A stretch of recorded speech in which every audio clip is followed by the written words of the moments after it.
আসসালামু আলাইকুম। এটিএন বাংলা সংবাদে সবাইকে স্বাগত জানাচ্ছি ফাতিহা শাফি। শুরুতেই বিআরবি কেবল সংবাদ শিরোনাম। ফেনীর নুসরাত হত্যা মামলায় 2 জনের মৃত্যুদণ্ড হাইকোর্টে বহাল, 4 জনের যাবজ্জীবন ঢালাও ফাঁসির রায় দেয়া বিচারকের বিচারিক ক্ষমতা কেড়ে নেয়ার নির্দেশ। বাংলাদেশের সাথে ব্যবসা বিনিয়োগ বাড়াতে ওয়াশিংটন ও দিল্লির কূটনৈতিক প্রচেষ্টা জোরদার, সচিবালয়ে ভারতীয় হাইকমিশনার ও মার্কিন রাষ্ট্রদূত। দলের অপকর্মকারীদের বিরুদ্ধে দ্রুত ব্যবস্থা নেওয়ার হুঁশিয়ারি বিএনপির ভারপ্রাপ্ত মহাসচিবের। ঠাকুরগাঁও 1 আসন শূন্য ঘোষণা, 90 দিনের মধ্যে উপনির্বাচন সিইসি। সদিচ্ছা থাকলেও রাজনৈতিক দূরদর্শিতার অভাবে সরকারের 6 মাসের অগ্রগতি সন্তোষজনক নয়, সিপিডির মূল্যায়ন। অর্থনৈতিক সূচকের 31টির মধ্যে 19টি নিম্নমুখী। সরকারের গণবিরোধী অবস্থানে প্রতিবাদ অব্যাহত রাখার ঘোষণা জামায়াতের। সহিংসতার পথে না যাওয়ার আহ্বান পত্রিকার সম্পাদকদের। ধ্বংসের পথে যাচ্ছে দেশ, অভিযোগ নাহিদের। এবং 14 মার্চ থেকে শুরু হচ্ছে 2027 সালের এসএসসি ও সমমানের পরীক্ষা, নতুন তারিখ নির্ধারণ শিক্ষা মন্ত্রণালয়ের।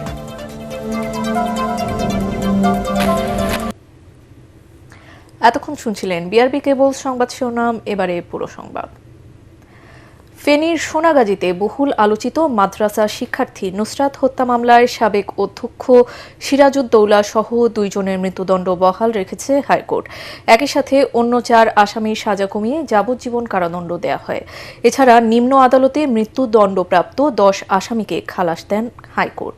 আসামিদের ডেথ রেফারেন্স ও আপিল শুনানি শেষে বিচারপতি বিশ্বদেব চক্রবর্তী ও বিচারপতি KM রাশিদুজ্জামান রাজার দ্বৈত বেঞ্চ এ রায় দেয়।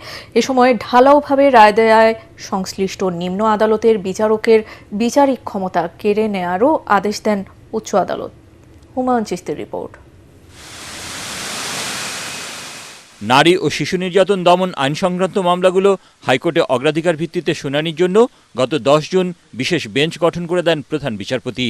ওই বেঞ্চেই ফেনীর সোনাগাজীর আলোচিত মাদ্রাসা ছাত্রী নুসরাত জাহান রাফি হত্যা মামলার ডেথ রেফারেন্স, আপিল ও জেল আপিলের শুনানি গত 28 জুলাই শুরু হয়ে 20 আগস্ট শেষ হয়। সোমবার মামলার প্রধান আসামি মাদ্রাসার সাবেক অধ্যক্ষ সিরাজউদ্দৌলা ও শাহাদাত হোসেন শামীমের মৃত্যুদণ্ড বহাল রেখে রায় দেন হাইকোর্ট। আসামিরা নিজেরাই স্বীকারোক্তি দিয়েছেন ম্যাজিস্ট্রেটের কাছে যে কারা কিভাবে ঘটনা ঘটিয়েছে। এই সামগ্রিক বিবেচনায় আদালত রায় দিয়েছেন 2 জনের মৃত্যুদণ্ড বহাল, মৃত্যুদণ্ডপ্রাপ্ত 4 জনের মৃত্যুদণ্ড থেকে সাজা কমিয়ে যাবজ্জীবন কারাদণ্ড, বাকি 10 জন হচ্ছে বেকসুর খালাস। যে মূল বিষয়টি মৃত্যুকালীন জবানবন্দি সম্পর্কে আদালতের পর্যবেক্ষণ হচ্ছে, কোনো মানুষ যখন সুনিশ্চিত জানেন তিনি মারা যাবেন, সেই সময় কোনো ব্যক্তিকে তিনি অন্যায়ভাবে কিংবা অন্য কোনো বিবেচনায় তাকে জড়ান না। সুতরাং এই যে মৃত্যুকালীন জবানবন্দির রেকর্ডটাকে আদালত অলঙ্ঘনীয় এভিডেন্স হিসেবে গ্রহণ করেছেন এবং তার জবানবন্দিটাকে এই রায়ে দেওয়ার ক্ষেত্রে বিবেচনা করেছেন। রায়ের পর্যবেক্ষণে বিচারিক আদালতের রায়ে অসন্তোষ প্রকাশ করেন হাইকোর্ট। আদালত তার পর্যবেক্ষণে বলেছেন এই ধরনের সেন্টেন্সটাকে বলেছেন মাইন্ডলেস সেন্টেন্স, অর্থাৎ আদালত যিনি বিচার করবেন তিনি যে ধরনের বিচারিক মন অ্যাপ্লাই করতে হয় এই মামলার দণ্ড দেওয়ার ক্ষেত্রে, সেক্ষেত্রে তিনি সেটি করতে ব্যর্থ হয়েছেন বলে আদালত পর্যবেক্ষণে বলেছেন। এবং আদালত এও বলেছেন যে তাকে এই ধরনের দায়রা অর্থাৎ ফৌজদারি মামলার বিচার এবং সেন্টেন্সিং থেকে বিরত রাখার জন্য আইন, বিচার এবং সংসদীয় বিষয়ক মন্ত্রণালয়কে নির্দেশনা পর্যন্ত প্রদান করেছেন। রায়ের বিরুদ্ধে আপিল করার কথা জানিয়েছেন আসামি পক্ষের আইনজীবীরা। ডাইং ডিক্লারেশনের মধ্যে ছিল 4 জন মহিলার কথা, তাহলে আর 1 জন মহিলা পাওয়া গেল, বাকি 3 জন পুরুষ হয়ে গেল কি করে? এই রহস্য আমরা আশা করি আপিল বিভাগে উন্মোচিত হবে। 2019 সালের 27 মার্চ ফেনীর সোনাগাজী ইসলামিয়া ফাজিল মাদ্রাসার তৎকালীন অধ্যক্ষ সিরাজউদ্দৌলা নিজ কক্ষে ডেকে নুসরাতের শ্লীলতাহানি করেন। এই ঘটনায় মামলা হলে তাকে গ্রেফতার করা হয়। মামলা তুলে না নেয়ায় 6 এপ্রিল মাদ্রাসার ছাদে ডেকে নুসরাতের হাত পা বেঁধে গায়ে কেরোসিন ঢেলে আগুন ধরিয়ে দেয়া হয়। ঢাকা মেডিকেল কলেজ হাসপাতালের বার্ন ইউনিটে চিকিৎসাধীন অবস্থায় 10 এপ্রিল নুসরাতের মৃত্যু হয়। অধ্যক্ষ সিরাজউদ্দৌলা সহ অভিযুক্ত 16 জনকে মৃত্যুদণ্ড দিয়ে 2019 সালের 24 অক্টোবর রায় দেন ফেনীর নারী ও শিশু নির্যাতন দমন ট্রাইব্যুনাল। হুমায়ুন চিস্তি, এটিএন বাংলা, ঢাকা। বাংলাদেশের সাথে সম্পর্ক জোরদারে গুরুত্ব দিচ্ছে যুক্তরাষ্ট্র, ভারত সহ বিভিন্ন দেশ। সচিবালয়ে বাণিজ্য মন্ত্রীর সাথে সাক্ষাতে ভারতের হাই কমিশনার দীনেশ ত্রিবেদী বলেন, আগামীতে দুদেশের সম্পর্ক আরও ইতিবাচক হবে। আর স্থানীয় সরকার মন্ত্রীর সাথে সাক্ষাতে মার্কিন রাষ্ট্রদূত ব্রেন ক্রিস্টেনসন জানান, ঢাকা ওয়াশিংটন সম্পর্ক আরও গভীর করতে চায় তার দেশ। এসব তৎপরতাকে ইতিবাচক হিসেবে দেখছে সরকার। রিপোর্টে জানাচ্ছেন মাহবুব কবির চপল। সরকারের প্রধানমন্ত্রী পদের কর্তব্য। বিএনপি সরকারের 6 মাস পর্যবেক্ষণের পর সম্পর্ক আরও জোরদারে এগিয়ে আসছে বিভিন্ন দেশ। বিশেষ করে ভারতের তৎপরতা চোখে পড়ার মতো। প্রধানমন্ত্রী তারেক রহমানের সাথে বৈঠকের পর বিভিন্ন মন্ত্রণালয়ের মন্ত্রীদের সাথেও বৈঠক করছেন দেশটির হাইকমিশনার দীনেশ ত্রিবেদী। সোমবার বাণিজ্যমন্ত্রীর সাথে বৈঠক শেষে হাইকমিশনার বলেন, বাংলাদেশকে ছোট মনে করে না তার দেশ। গত কিছুদিন সম্পর্কের যে অবনতি হয়েছিল সেটা কাটিয়ে আগামীতে আরও ইতিবাচক হবে বলে আশা করেন তিনি। Politics will continue in its own way, but business সাধারণ মানুষের যা পাওনা আছে ওইটা আমাদের দেওয়ার দায়িত্ব। And I have no doubt আগামী দিন it is very positive. Bharat Bangladesh ব্যবসায়িক সম্পর্ক বাড়াতে বিভিন্ন আলোচনা চলছে বলে জানান বাণিজ্যমন্ত্রী। ভারত এবং বাংলাদেশের ব্যবসায়ীদের সমন্বয়ে একটি টাস্কফোর্স করা এই দেশের অবকাঠামোর বিনিয়োগের জন্য, আরেকটি হচ্ছে ডিজিটাল ইনফ্রাস্ট্রাকচার তৈরির জন্য দুই দেশের ব্যবসায়ীদের মধ্যে একটা টাস্কফোর্স করা। তো এই সমস্ত প্রক্রিয়ার মধ্যে দিয়ে বাণিজ্যিক সম্পর্কের মধ্যে গতি আনা, ক্রমাগত এগিয়ে নিয়ে যাওয়া, নতুন বিনিয়োগের সুযোগ এবং ক্ষেত্র খোঁজা, এটি একটি বহমান প্রক্রিয়া, এটি চলতে থাকবে।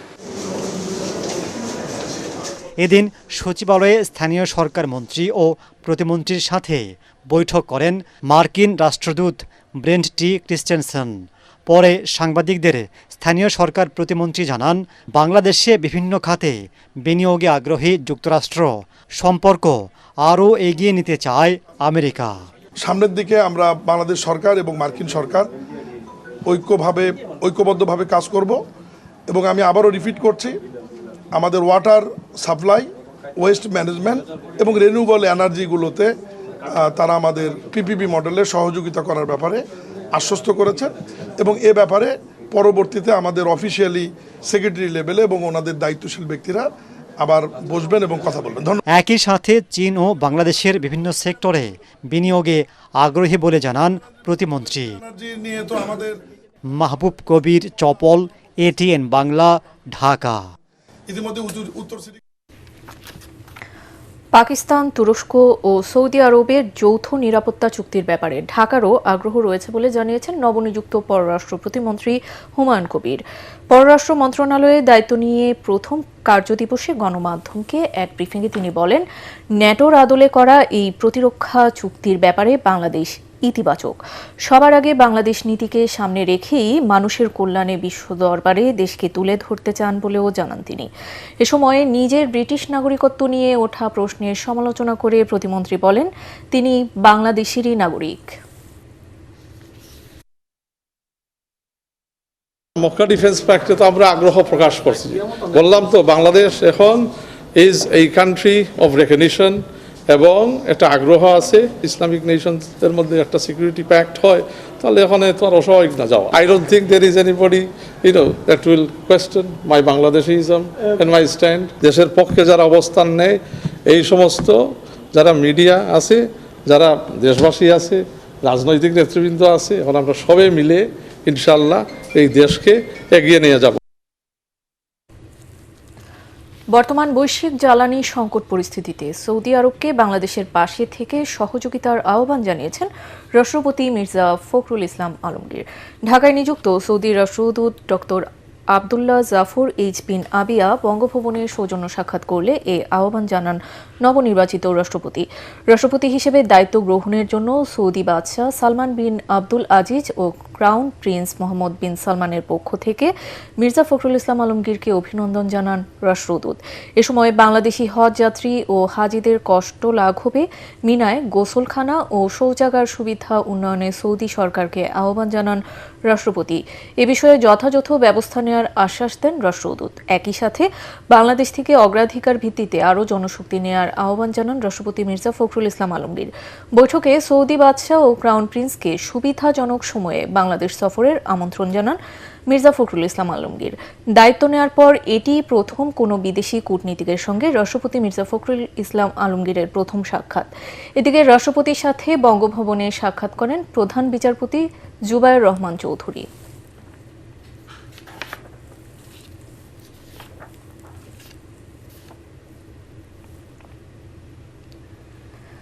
ষষ্ঠ শ্রেণী থেকে স্নাতক পর্যন্ত মেয়েদের জন্য সর্বজনীন উপবৃত্তি পুনরায় চালুর সম্ভাবনা পর্যালোচনার নির্দেশ দিয়েছেন প্রধানমন্ত্রী তারেক রহমান। সচিবালয়ে প্রধানমন্ত্রী শিক্ষা সহায়তা ট্রাস্টের বৈঠকে এ বিষয়ে সম্ভাব্য ব্যয়, উপকারভোগীর সংখ্যা, বাস্তবায়ন পদ্ধতি এবং প্রত্যাশিত সামাজিক ও শিক্ষাগত প্রভাব বিশ্লেষণ করে একটি সুস্পষ্ট প্রস্তাব প্রণয়নের ওপর গুরুত্ব আরোপ করা হয়। বৈঠকে প্রধানমন্ত্রী শিক্ষা সহায়তা ট্রাস্টের চলমান কার্যক্রম, এর লক্ষ্য ও উদ্দেশ্য এবং শিক্ষার্থীদের শিক্ষা জীবনে আর্থিক সহায়তা প্রদানের মাধ্যমে ঝরে পড়া রোধে ট্রাস্টের ভূমিকা সম্পর্কে প্রধানমন্ত্রীকে অবহিত করা হয়। একই সঙ্গে ছেলেদের শিক্ষায় উৎসাহিত করতে মেধা ও যোগ্যতার ভিত্তিতে উপবৃত্তি দেওয়ার বিষয়েও বৈঠকে আলোচনা হয়। মিড ডে মিল কার্যক্রম বাস্তবায়নে ব্যয়, খাবারের মান নিয়ন্ত্রণের বিষয়ে বিবেচনায় রেখে দুটি বিকল্প পদ্ধতি নিয়েও আলোচনা হয়। শিক্ষার্থীদের জন্য সরবরাহ করা খাবার যাতে পুষ্টিকর, নিরাপদ ও মানসম্মত হয় সে বিষয়ে গুরুত্ব আরোপ করেন প্রধানমন্ত্রী।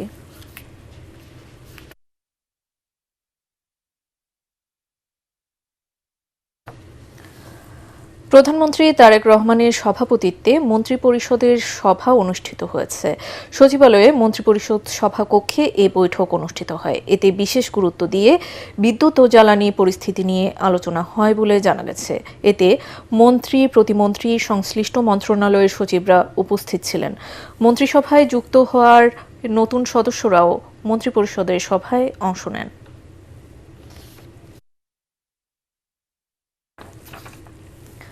দলের নাম ভাঙিয়ে যারা নানা অপকর্মে জড়িয়ে পড়ছে তাদের বিরুদ্ধে দ্রুত ব্যবস্থা নেওয়া হবে বলে জানিয়েছেন বিএনপির ভারপ্রাপ্ত মহাসচিব রুহুল কবির রিজভী। শহীদ রাষ্ট্রপতি জিয়াউর রহমান ও সাবেক প্রধানমন্ত্রী বেগম খালেদা জিয়ার মাজারে শ্রদ্ধা জানানো শেষে তিনি একথা বলেন। দলকে সংগঠিত করা এবং তৃণমূল থেকে জাতীয় পর্যায় পর্যন্ত নেতাকর্মীদের ত্রুটি বিচ্যুতি দূর করে সংগঠনকে এগিয়ে নেওয়ার উপর জোর দেওয়া হবে বলেও জানান রিজভী। আরও জানাচ্ছেন তৌহিদুর রহমান নিশান। বিএনপির নতুন ভারপ্রাপ্ত মহাসচিব রুহুল কবির রিজভীর আগমন উপলক্ষে সকাল থেকেই নেতাকর্মীদের মিছিলে কানায় কানায় পরিপূর্ণ হয়ে যায় জিয়া উদ্যান ও আশেপাশের এলাকা। দুঃসময়ে দলের হাল ধরে রাখা রুহুল কবির রিজভীকে ভারপ্রাপ্ত মহাসচিবের দায়িত্ব দেয়ায় উচ্ছ্বাস প্রকাশ করেন বিএনপির নেতাকর্মীরা। শত বাধা বিপত্তি পেরিয়ে উনি এগিয়ে গেছেন। সামনের দিনগুলোতেও শত বাধা বিপত্তি পেরিয়েই উনি এগিয়ে যাবেন দলের সর্বস্তরের নেতাকর্মীদের সাথে নিয়ে আমাদের মাননীয় চেয়ারপারসনের নেতৃত্বে।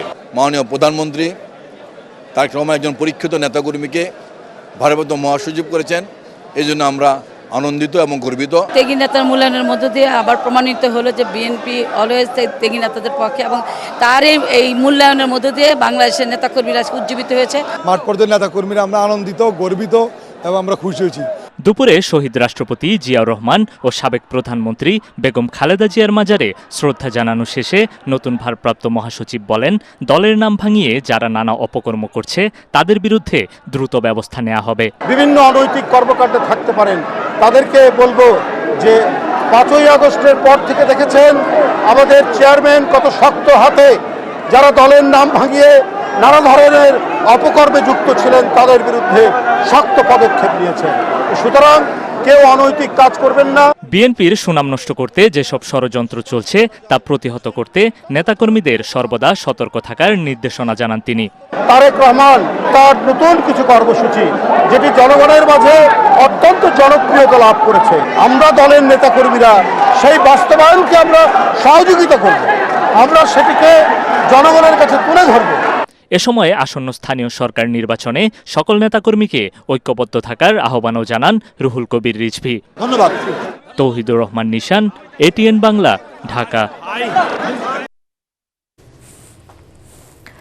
ত্রয়োদশ জাতীয় সংসদ নির্বাচনের ফলাফলে কোনো ধরনের ভুল ছিল না বলে নিশ্চয়তা দিয়েছেন প্রধান নির্বাচন কমিশনার এএমএম নাসির উদ্দিন। রাজধানীর আগারগাঁওয়ে নির্বাচন কমিশনে আইফেস আয়োজিত এক অনুষ্ঠানে সিইসি জানান, ভোটার রেজিস্ট্রেশন থেকে শুরু করে নির্বাচন প্রক্রিয়ার প্রতিটি ধাপেই কঠিন পরিস্থিতি মোকাবেলা করতে হয়েছে। নির্বাচন ব্যবস্থা সংস্কার কমিশনের সব প্রস্তাবের সঙ্গে ইসি একমত হতে না পারায় সুপারিশ বাস্তবায়নে একটি চ্যালেঞ্জ ছিল বলে মন্তব্য করেন তিনি।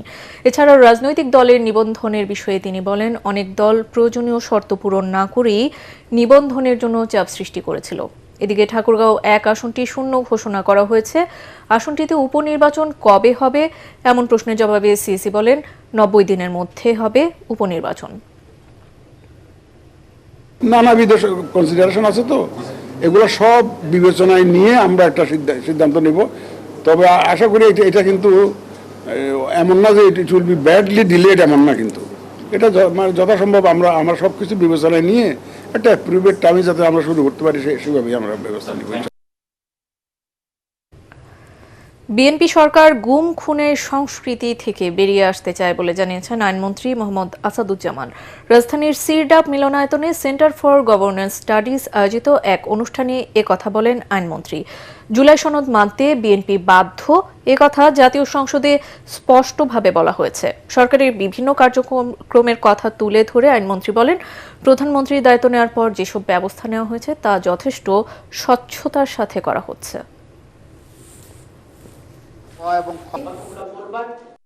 জুলাই সনদ বাস্তবায়ন আদেশ নামে একটা আইন করা হলো। অ্যামেন্ডমেন্ট অব দি কনস্টিটিউশনের সমপরিমাণ যদি কিছু হয় তাহলে সেটা সংবিধানের সাথে সাংঘর্ষিক। এ ধরনের কোনো অধ্যাদেশ জারি করা যাবে না যেটা সংবিধান সংশোধনের সমকক্ষ হয়। এই কারণে ওনারা অধ্যাদেশে না যেয়ে আদেশে গেলেন। এই সংবিধানকে আমার অ্যামেন্ডমেন্ট করতে হবে।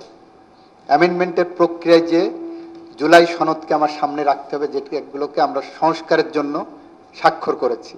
আমরা চেষ্টা করে যাচ্ছি, আমাদের ভুল হতে পারে, তবে আমাদের চিন্তা স্বচ্ছ, আমরা সামনের দিকে এগোতে চাচ্ছি। সরকারের 6 মাসে অর্থনীতি পুনরুদ্ধারের ধারা আশানুরূপ নয় বলে মন্তব্য করেছেন সিপিডির সম্মানীয় ফেলো ডক্টর দেবপ্রিয় ভট্টাচার্য।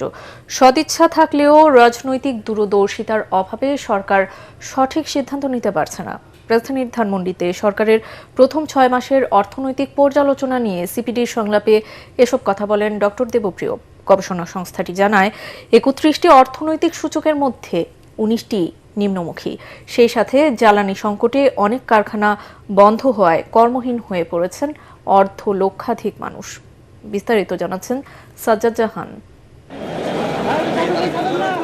উত্তরাধিকার সূত্রে প্রাপ্ত ভঙ্গুর অর্থনীতি, বৈশ্বিক অস্থিরতা আর জ্বালানি সংকটের ধাক্কা সামাল দিয়ে 6 মাস অতিবাহিত করেছে বর্তমান সরকার। ক্ষমতা গ্রহণের পর 180 দিনের মধ্যে দেশের বিদ্যমান সমস্যাগুলো লাঘবে নানা প্রতিশ্রুতি দেয় সরকার। এ বাস্তবতায় সরকারের 6 মাসের অর্থনৈতিক পর্যালোচনা নিয়ে সেমিনারের আয়োজন করে centre for policy dialogue CPD. আজকে আমাদের অন্যতম মেসেজ যেটা হলো, সিপিডির সম্মাননীয় ফেলো ডক্টর দেবপ্রিয় ভট্টাচার্য বলেন, দেশের অর্থনৈতিক সূচকের মধ্যে অধিকাংশই নিম্নমুখী। মাথাপিছু ঋণ বেড়ে $55,000 দাঁড়িয়েছে। আমরা মোট 31টি সূচককে দিয়ে মূল্যায়ন করতে চেয়েছি গত 6 মাসে এই সরকার কতখানি অগ্রগতি হলো বা কোথায় কোথায় তারা অসুবিধায় পড়েছে। আমরা দেখেছি 31টার ভিতরে উন্নতি হয়েছে 12টাতে, আর 19টাতে অবনমন ঘটেছে। উন্নতি কোনো হয়নি এটা বলবো না, কিন্তু যেই পরিমাণের এখানে চাঞ্চল্য এবং অগ্রগমন দরকার সেটা আমরা লক্ষ্য করছি না। নিত্যপণ্যের দাম সাধারণ মানুষের ক্রয় ক্ষমতার নাগালের বাইরে চলে যাচ্ছে। সেই সাথে জ্বালানি সংকট সহ নানা কারণে 95টি কারখানা বন্ধ হওয়ায় প্রায় 62,000 মানুষ হারিয়েছে কাজ। ওনারা রাজনৈতিক সাহস দেখাতে পারছেন না সিদ্ধান্ত নেওয়ার ক্ষেত্রে এবং সংস্কারের করার ক্ষেত্রে। এবং এটা সবচেয়ে বড় একটা জায়গা হলো আমাদের সরকারি কর্মকর্তাদের বেতন ভাতার বিষয়। দেখুন, আপনি 6 মাস হয়ে গেছে, আপনি এই বেতন ভাতার সিদ্ধান্ত নিতে পারছেন না। ওনাদের আমি অনেক ইঙ্গিত দেখি, কিন্তু সঙ্গীত দেখি না। ইংরেজি যদি বলি আমরা, there are lot of noises but no music. রেমিটেন্সের প্রবাহ কমে আসা, বাণিজ্যিক ঘাটতি এবং বৈদেশিক বিনিয়োগের স্থবিরতা পরিস্থিতিকে আরও জটিল করেছে বলে মনে করেন সংস্থাটির আরেক সম্মাননীয় ফেলো। আমাদের চেষ্টা করা উচিত কিভাবে শিল্পায়নের মাধ্যমে আমরা শোভন কর্মসংস্থান করতে পারি। ইনফরমাল সেক্টরে জব ক্রিয়েটেড হবে 1 কোটি হবে কিনা সেটা আমি এখন বলতে পারবো না। অর্থনৈতিক স্থিতিশীলতা পুনরুদ্ধারে বাজেট বাস্তবায়নকে বড় চ্যালেঞ্জ হিসেবে দেখছে সিপিডি। আপনি যদি ঠিক মতো পরিচালনা করতে না পারেন, পুরনো অতীত সময়ের সুবিধাভোগীদের নিয়ন্ত্রণে আপনি চলে যাবেন। সাজ্জাদ জাহান, এটিএন বাংলা, ঢাকা। সরকারের সকল গণবিরোধী অবস্থানের নিয়মতান্ত্রিক প্রতিবাদ জানিয়ে যাবে জামায়াতে ইসলামী। রাজধানীতে পত্রিকার সম্পাদকদের সঙ্গে মতবিনিময় সভা শেষে একথা জানান দলের সেক্রেটারি জেনারেল মিয়া গোলাম পরোয়ার। এতে সম্পাদকরা আশা করেন অতীতের বিরোধী দলের মতো নৈরাজ্য ও সহিংসতার পথে যাবে না জামায়াত। খায়রুল ইসলামের রিপোর্ট। রাজধানীর মিন্টু রোডে বিরোধী দলীয় নেতা ডাক্তার শফিকুর রহমানের সরকারি বাসভবনে সংবাদপত্রের সম্পাদক ও জ্যেষ্ঠ সাংবাদিকদের সঙ্গে মতবিনিময় করে জামায়াত ইসলামী। মতবিনিময় সভা শেষে আগত পত্রিকা সম্পাদকরা বলেন, গণতন্ত্রের সৌন্দর্য রক্ষায় বিরোধী দলের প্রতি আহ্বান জানিয়েছেন তারা। 91 থেকে 96 শেখ হাসিনার যে আওয়ামী লীগ, তারা সত্যিকার অর্থে বাংলাদেশে যে পার্লামেন্টকে দাঁড়াতেই দেয়নি। বাংলাদেশের যে রেসপন্সিবলি যে বিরোধী দলেরও বিহেভ করার কথা, সেটা তেমন একটা হয় না। এখন সবাই এইটার দিকে বলেছেন যে যাতে পার্লামেন্ট যাতে সেন্টার অফ অল অ্যাক্টিভিটিস হয়। বিরোধী দলের নামে নৈরাজ্য সৃষ্টি করা আন্দোলনের নামে, আবার আরেকটা পর্যায়ে হচ্ছে ফ্যাসিবাদের পর্যায়ে। তো গণতন্ত্রকে টেকসই করতে হলে পার্লামেন্টের ভেতরে থাকতে হবে, সরকারকে নির্বাচনের মাধ্যমে পরিবর্তনের ধারার মধ্যে থাকতে হবে, এবং যাতে ফ্যাসিবাদ এবং বিরোধী দলীয় নৈরাজ্য কোনোটাই ফিরে না আসে। কোনো মিডিয়ার প্রতি কোনো সরকারি কোনো অন্যায় পদক্ষেপ নিচ্ছে যেরকম আমরা আগে দেখতে পেয়েছি, এরকম যে পত্রিকার উপরেই করুক না কেন, যে গণমাধ্যমের উপরেই করা হোক, এটার যেন বিরোধী দল থেকে প্রতিবাদ করা হয়। জামায়াতের সেক্রেটারি জেনারেল মিয়া গোলাম পরোয়ার বলেন, সরকারের সকল গণবিরোধী অবস্থানের নিয়মতান্ত্রিক প্রতিবাদ জানিয়ে যাবে তার দল। গণভোট ইস্যুতে সরকারকে কোনো ছাড় দেওয়া হবে না বলেও হুঁশিয়ারি দেন তিনি। আমরা একটি দায়িত্বশীল এবং গঠনমূলক বিরোধী দলের ভূমিকা আমরা পালন করব। সেটা যে আমরা করে যাচ্ছি, প্রচলিত প্রথাগত বিরোধী দলের রাজনীতিতে যে ব্যাড প্র্যাকটিসের একটা পুরনো খারাপ ঐতিহ্য যে ছিল, সেটা ভেঙে আমরা যে দেশের স্থিতিশীলতা, রাজনীতি, গণতন্ত্রের উত্তরণে আমরা যে ভালো কাজে সরকারকে সাহায্য করব, সকল মন্দ জনস্বার্থ বিরোধী কাজে আমরা প্রতিবাদ করব, এই পলিসির উপরে জামাত আছে। এটি সম্পাদকদেরকে ব্রিফ করা হয়েছে। গণতান্ত্রিক অগ্রযাত্রা সমুন্নত রাখতে সরকারের গঠনমূলক সমালোচনা করতে সম্পাদকদের প্রতি আহ্বান জানান জামায়াতের secretary general. Khairul Islam, ATN Bangla, Dhaka. BNP সরকার নিজেদের ব্যর্থতা ঢাকতে বিগত সরকারের উপর দায় চাপাচ্ছে বলে অভিযোগ করেছেন জাতীয় নাগরিক পার্টি এনসিপির আহ্বায়ক ও বিরোধী দলীয় চিফ হুইপ নাহিদ ইসলাম। রাজধানীর বাংলা মোটরে দলীয় কার্যালয়ে সরকারের 180 দিনের ব্যর্থতার বিশ্লেষণ নিয়ে সংবাদ সম্মেলনে তিনি এই অভিযোগ করেন। নাহিদ বলেন, ফ্যাসিবাদী কায়দায় দেশকে ধ্বংসের দিকে এগিয়ে নিয়ে যাচ্ছে সরকার। এ সময় 11 দলীয় ঐক্যের বিভাগীয় লং মার্চ থেকে সরকারকে কঠোর বার্তা দেওয়ার পাশাপাশি গণ আন্দোলনের হুঁশিয়ারিও দেন তিনি। রিপোর্ট করছেন ঐশী গোস্বামী প্রমা। বিএনপি সরকারের 180 দিনের ব্যর্থতার বিশ্লেষণ শিরোনামে সকালে রাজধানীর বাংলা মোটরের অস্থায়ী কার্যালয়ে জরুরি সংবাদ সম্মেলনের আয়োজন করে জাতীয় নাগরিক পার্টি এনসিপি। এ সময় সরকার পুরনো স্বৈরাচারী কায়দায় ফিরে যাচ্ছে বলে অভিযোগ করেন জাতীয় নাগরিক পার্টি এনসিপির আহ্বায়ক ও বিরোধী দলীয় চিফ হুইপ নাহিদ ইসলাম। বলেন, ফ্যাসিবাদী কায়দায় দেশকে ধ্বংসের দিকে নিয়ে যাচ্ছে সরকার। অব্যবস্থাপনা, অদক্ষতা এবং পরিকল্পনাহীনতা থেকেই সরকার যে ফ্যাসিবাদী স্বৈরতান্ত্রিক কাঠামোতে, সেই কাঠামোতেই ফেরত যাচ্ছে এবং 180 দিনে এটাই প্রমাণিত হয়েছে যে তারেক রহমানের কোনো ধরনের পরিকল্পনা নাই দেশকে পরিচালনা করার। এ সময় বিএনপি সরকারের ব্যর্থতার চিত্র তুলে ধরে তিনি বলেন, সরকার 180 দিনে জ্বালানি সংকট, দ্রব্যমূল্য ও আইন শৃঙ্খলার অবনতি সহ মোটা দাগে 29টি জায়গায় অব্যবস্থাপনা এবং ব্যর্থতার পরিচয় দিয়েছে। সরকারের 180 দিনের জন্য একটা পরিকল্পনা নির্ধারণ করেছিল যেখানে তারা 3টি বিষয়কে অগ্রাধিকার দিয়েছিল। একটি হচ্ছে দ্রব্যমূল্য নিয়ন্ত্রণ, আইন শৃঙ্খলার উন্নয়ন এবং বিদ্যুৎ জ্বালানি সরবরাহ।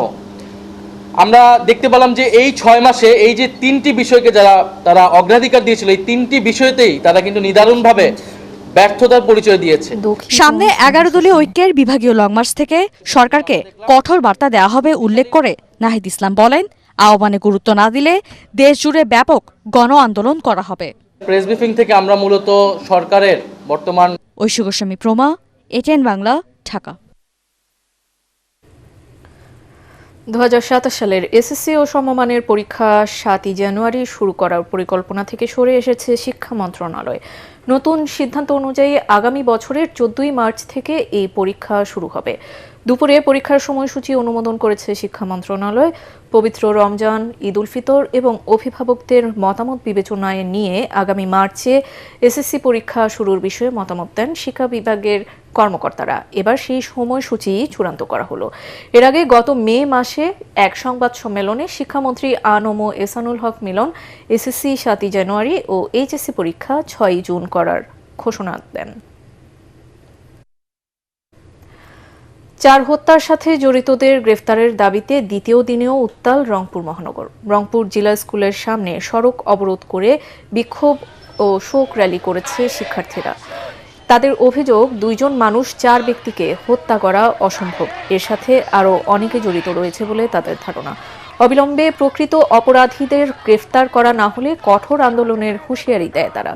এদিকে গত রাতে 4 হত্যায় গ্রেফতার হওয়া 2 আসামি আদালতে স্বীকারোক্তিমূলক জবানবন্দি দিয়েছেন। পরে তাদের কারাগারে পাঠানো হয়।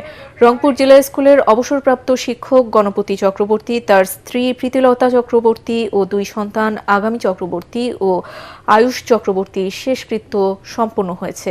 স্বজনরা জানায়, গত রাতে আনুষ্ঠানিকতা শেষ করে রংপুর মেডিকেল কলেজ হাসপাতাল থেকে 4টি মরদেহ তাদের কাছে বুঝিয়ে দেওয়া হয়।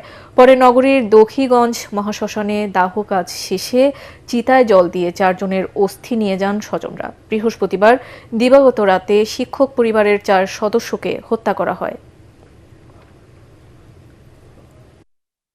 প্রশাসন এই গতকাল যে 2 জনকে গ্রেফতার করে এই যে আমাদেরকে সাময়িকভাবে শান্ত করার চেষ্টা করেছে, আমরা তাদের কথাতে একদমই অস্বীকার করছি, এমনটি নয়। তাদের কথা আমরা মেনে নিয়েছি, কিন্তু অনেক জায়গায় তাদের ল্যাকিংস রয়েছে যেটি প্রকাশ্যে এসেছে এবং আমরা এগুলো মেনে নিতে পারছি না। আমরা সুষ্ঠু তদন্ত চাই। পেশাগত কোনো খুনি ছাড়া করতে পারে না। অনেকে জানাচ্ছে ওই 2 জন যাদেরকে গ্রেফতার করেছে তারা নাকি ইয়াবা সেবী নয়। তা আমরা কোনটা সত্য আমরা জানি না। আমরা জানতে চাই যে এই নাটক বন্ধ করে সমস্ত উত্তরগুলো, জনগণের প্রশ্নের উত্তরগুলো দিয়ে সত্যটাকে উত্তোলন করো। রাজধানীর যাত্রাবাড়ি থেকে পুলিশের লুট হওয়া 4টি আগ্নেয়াস্ত্র উদ্ধার ও 6 জনকে গ্রেপ্তার করেছে পুলিশ। রাজধানীর মিন্টো রোডের ডিএমপির মিডিয়া সেন্টারে সংবাদ সম্মেলনে এ তথ্য জানান ডিএমপির যুগ্ম কমিশনার মোহাম্মদ ফারুক হোসেন। তিনি জানান, ওয়ারি এলাকার শীর্ষ সন্ত্রাসী সজল ওরফে অটো সজলের ভাই সজীব সহ 5 জনকে চট্টগ্রাম থেকে ঢাকায় আসার পথে ডেমরায় গ্রেপ্তার করা হয়। পরে তাদের তথ্য অনুযায়ী গেন্ডারিয়ায় একটি বাসায় অভিযান চালিয়ে 4টি অস্ত্র ও মাদক উদ্ধার করে পুলিশ। গত 2রা মার্চ মাদকদ্রব্য নিয়ন্ত্রণ অধিদপ্তরের এক পরিদর্শককে গুলি করার ঘটনার তদন্তের অভিযান থেকেই ধাপে ধাপে এ পর্যন্ত 9টি অস্ত্র উদ্ধার করা হয়েছে, যার মধ্যে 4টি 2024 সালের জুলাই গণ অভ্যুত্থানের সময় পুলিশের কাছ থেকে লুট হওয়া অস্ত্র। এই চক্রের মূল হোতা অটো সজলকেও 18ই জুন গ্রেপ্তার করে পুলিশ। এ পর্যন্ত এ চক্রের 14 জনকে গ্রেপ্তার করা হয়েছে, যাদের সবার বিরুদ্ধেই মাদক ও অস্ত্র আইনে মামলা রয়েছে। 6 জন অ্যারেস্ট হয়েছে। এদের অনেকের বিরুদ্ধে একাধিক মামলা রয়েছে। সজীবের বিরুদ্ধেও মামলা আছে, ইমরানের বিরুদ্ধে মামলা আছে। গত 2 মাসে আমরা ডিএমপির পক্ষ থেকে প্রায় 16টি অস্ত্র উদ্ধার করেছি। এটি ধারাবাহিক প্রক্রিয়া। যেখানেই এ ধরনের কোনো অবৈধ অস্ত্র ব্যবহার হবে, সেটি যে কোনো কাজেই হোক না কেন, আমরা সেগুলো উদ্ধার করব এবং যদি কারো সম্পৃক্ত পাওয়া যায় আমরা তাদেরকে অ্যারেস্ট করব। 2030 সালের মধ্যে সড়ক দুর্ঘটনায় মৃত্যুর হার অর্ধেকে নামিয়ে আনার লক্ষ্য নিয়ে সরকার কাজ করছে বলে জানিয়েছেন সড়ক পরিবহন এবং সেতু মন্ত্রী শেখ রবিউল আলম। রাজধানীর তেজগাঁওয়ে সড়ক ভবনে বাংলাদেশ রোড সেফটি প্রকল্পের উদ্যোগে অ্যাম্বুলেন্স হস্তান্তর অনুষ্ঠানে তিনি এ কথা বলেন। এ সময় সড়ক দুর্ঘটনায় 5টি কারণ তুলে ধরে সড়কমন্ত্রী বলেন, আইন প্রয়োগ ও মানুষকে সচেতন করতে কাজ করবে সরকার। অনুষ্ঠানে সড়ক প্রতিমন্ত্রী হাবিবুর রশিদ বলেন, যোগাযোগের উন্নয়নের পাশাপাশি সড়ক নিরাপত্তা ব্যবস্থা উন্নয়ন করতে চায় সরকার। আর স্বাস্থ্য প্রতিমন্ত্রী ডাক্তার এম এ মুহিত সারা দেশে মহাসড়কের পাশে 24টি ট্রমা সেন্টার চালুর বিষয়ে গুরুত্ব আরোপ করেন। পরে তেজগাঁও সড়ক ভবনে বাংলাদেশ রোড সেফটি প্রকল্পের উদ্যোগে সড়ক দুর্ঘটনা পরবর্তী জরুরি সেবা প্রদানের জন্য 60টি বেসিক লাইফ সাপোর্ট অ্যাম্বুলেন্স, 40টি মোটরসাইকেল অ্যাম্বুলেন্স ও 80টি পেট্রোল মোটরসাইকেল হস্তান্তর করা হয়। আমরা ডাম্পিং স্টেশন করছে, ফিটনেস বিন গাড়ি সেখানে গিয়ে নিয়ে যেতে চাই এবং রিসাইকেলিং করতে চাই এবং স্ক্রাবিং এ নিয়ে যেতে চাই। এটা ছিল না, এই সরকার করেছে। অর্থাৎ যেভাবে আমরা কাজ করছি তাতে সড়ক দুর্ঘটনা হ্রাস পাবে, এটা আমরা দায়িত্বই নিয়েছি, এটা আমাদের সফল হতেই হবে। আজকে যে অ্যাম্বুলেন্স দেওয়া হচ্ছে, বাইক অ্যাম্বুলেন্সও দেওয়া হচ্ছে, আমি যেটা দেখলাম, যাতে দ্রুততম সময়ের মধ্যে ওখানে একটা চিকিৎসা নিশ্চিত করবার জন্য কিছু ইনস্ট্রুমেন্টস নিয়ে মোটরসাইকেলও পৌঁছায় যেতে পারে। এবার অর্থ সংবাদ।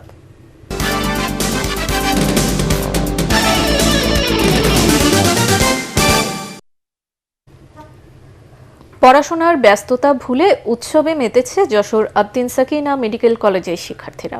খেলাধুলা, সংস্কৃতি চর্চা আর স্বাস্থ্যকর খাবারের সমন্বয়ে কলেজ ক্যাম্পাসে শুরু হয়েছে সপ্তাহব্যাপী স্পোর্টস কালচারাল উইক ও হেলদি ফুড ফেস্টিভ্যাল।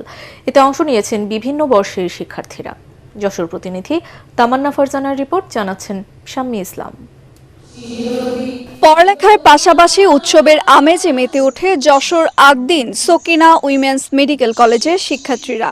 শহরের পুলের হাটে কলেজ অডিটোরিয়ামে এই আয়োজনে প্রধান অতিথি ছিলেন যশোর 2 আসনের সংসদ সদস্য ও শিশু হৃদরোগ বিশেষজ্ঞ ডাক্তার মুসলেউদ্দিন ফরিদ। উদ্বোধন ঘোষণা করেন 500 শয্যা বিশিষ্ট আদ্দিন সকিনা মেডিকেল কলেজ হাসপাতালের পরিচালক ডক্টর ইমদাদুল হক। क्रिकेट, इंडोर वॉलीबॉल और बैडमिंटने जमे उठे प्रतियोगिता। हमें बहुत अच्छा लगा है refreshment for us between the hectic syllabus of this medical college যে আমরা উইনার হব ইনশাআল্লাহ এন্ড আমরা উইনারও হয়েছি। উদ্বোধনী অনুষ্ঠানে প্রধান অতিথি বলেন, মেডিকেল শিক্ষার্থীদের জন্য খেলাধুলা, সাংস্কৃতিক কর্মকাণ্ড এবং স্বাস্থ্যসম্মত খাবার খুবই গুরুত্বপূর্ণ। Be a complete human being. Doctors need to be complete human being. You just can't see patients, go home and eat and sleep. You need to have a balanced life.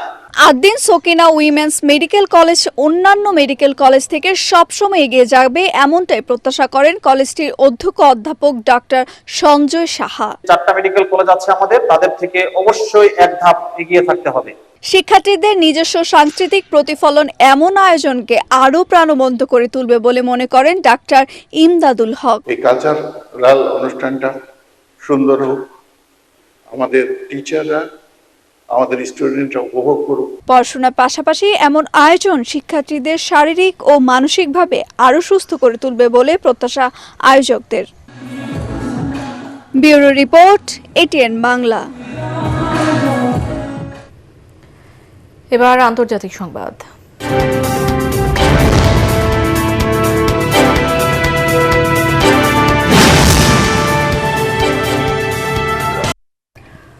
যুক্তরাষ্ট্রের নিউ ইয়র্কের ব্রুকলিনের রেস্তোরাঁয় গুলিতে ইউসুফ রাজু নামে এক বাংলাদেশি নিহত হয়েছেন। নিহত ব্যক্তি রেস্তোরাঁয় কাজ করতেন। তার বাড়ি নোয়াখালীর আমিশা পাড়ার ইউনিয়নের কংসনগরে। এ ঘটনায় আরেক কর্মী আহত হয়। স্থানীয় সময় রোববার এ ঘটনা ঘটে ব্রুকলিনের রক অ্যাভিনিউয়ের American best wings and pizza রেস্তোরাঁয় দিবাগত রাত 12টার পর এক বন্দুকধারী গুলি চালায়। পুলিশ ঘটনাস্থলে গিয়ে ইউসুফ রাজুকে মাথায় গুলিবিদ্ধ অবস্থায় উদ্ধার করে। আরেক ব্যক্তি পায়ে গুলিবিদ্ধ হন।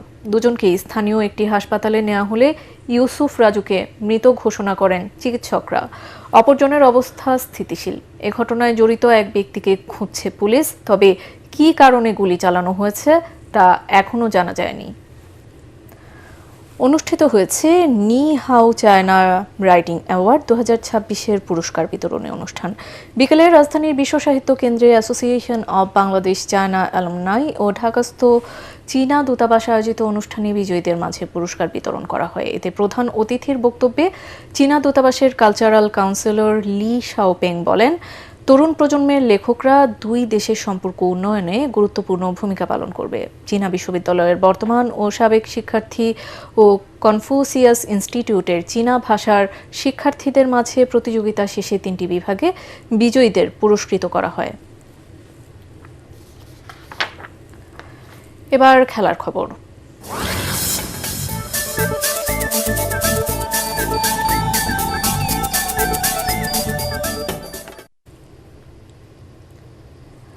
প্রথমে নারী এশিয়া কাপ, এরপর জাপানে এশিয়ান গেমস। দুই টুর্নামেন্টকে সামনে রেখে শিরোপা জয়ের প্রত্যাশা করছেন বাংলাদেশ নারী ক্রিকেট দলের অধিনায়ক নিগার সুলতানা জ্যোতি। তার আগে মিরপুর শেরেবাংলা জাতীয় ক্রিকেট স্টেডিয়ামে দলের ফটো সেশন ও সংবাদ সম্মেলনে দুই আসর নিয়েই নিজেদের লক্ষ্য ও প্রত্যাশার কথা জানান বাংলাদেশ অধিনায়ক।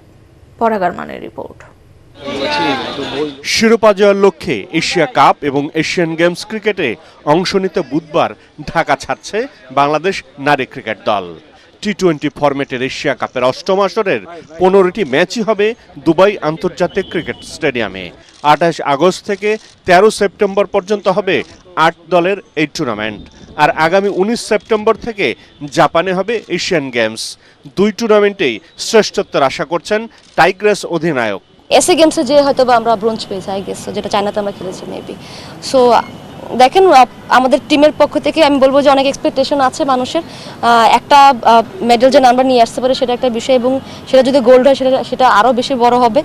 আর আমাদের চেষ্টা তো থাকবে, কারণ প্রথমে আমরা এশিয়া কাপ, সো এশিয়া কাপে যদি আমরা টিমটা বেটার খেলতে পারে, সো এশিয়ান গেমসে সেটা একটা রিফ্লেকশন তো ডেফিনেটলি আসবে। দলের প্রস্তুতি নিয়ে কোনো অভিযোগ নেই, সন্তোষ প্রকাশ করেন নিগার সুলতানা জ্যোতি। লাস্ট টাইমও এটা ছিল যে আমরা ভালো খেলতে পারিনি, যাই গ্রুপ স্টেজে দেখা যাচ্ছে শ্রীলঙ্কার কাছে হেরে যে আমরা হচ্ছে সেমিফাইনালে ইন্ডিয়ার সাথে পড়েছিলাম।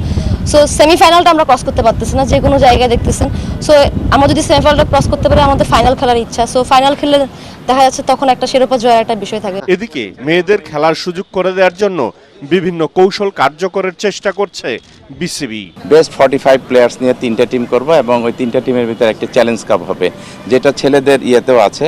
তো এটা করার ফলে হবে কি, আমাদের অনেক ক্রিকেটার কিন্তু ভালো খেলার সুযোগ পায় না। তো এই মেয়েরা কিন্তু এখন ভালো খেলার নিজেকে তুলে ধরার জন্য একটা সুযোগ পাবে। তবে এশিয়া কাপ কিংবা এশিয়ান গেমসে সোনালী সাফল্য পেতে ভারত নামের হার্ডলটা পার হতে হবে বাংলাদেশের নারী ক্রিকেটারদের। পরাগ আরমান, এটিএন বাংলা, ঢাকা। জমজমাট আয়োজনে সিলেটে শুরু হলো ব্র্যাক ব্যাংক অপরাজেয় আলো নারী হকি ডেভেলপমেন্ট প্রোগ্রাম।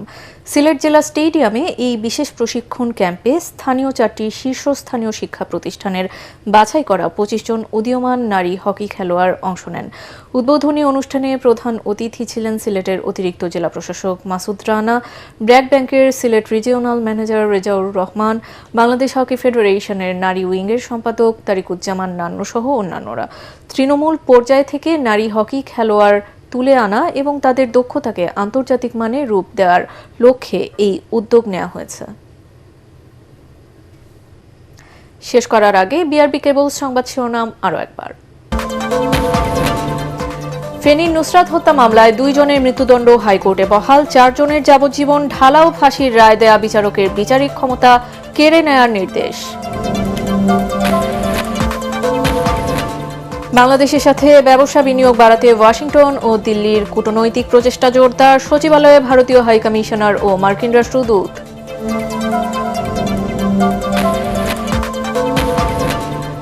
দলের অপকর্মকারীদের বিরুদ্ধে দ্রুত ব্যবস্থা নেওয়ার হুঁশিয়ারি বিএনপির ভারপ্রাপ্ত মহাসচিবের। ঠাকুরগাঁও 1 আসন শূন্য ঘোষণা, 90 দিনের মধ্যে উপনির্বাচন সিইসি। সদিচ্ছা থাকলেও রাজনৈতিক দূরদর্শিতার অভাবে সরকারের 6 মাসের অগ্রগতি সন্তোষজনক নয়, সিপিডির মূল্যায়ন। অর্থনৈতিক সূচকের 31টির মধ্যে 19টি নিম্নমুখী। সরকারের গণবিরোধী অবস্থানে প্রতিবাদ অব্যাহত রাখার ঘোষণা জামায়াতের। সহিংসতার পথে না যাওয়ার আহ্বান পত্রিকা সম্পাদকদের। ধ্বংসের পথে যাচ্ছে দেশ, অভিযোগ নাহিদের। এবং 14 মার্চ থেকে শুরু হচ্ছে 2027 সালের এসএসসি ও সমমানের পরীক্ষা, নতুন তারিখ নির্ধারণ শিক্ষা মন্ত্রণালয়ের।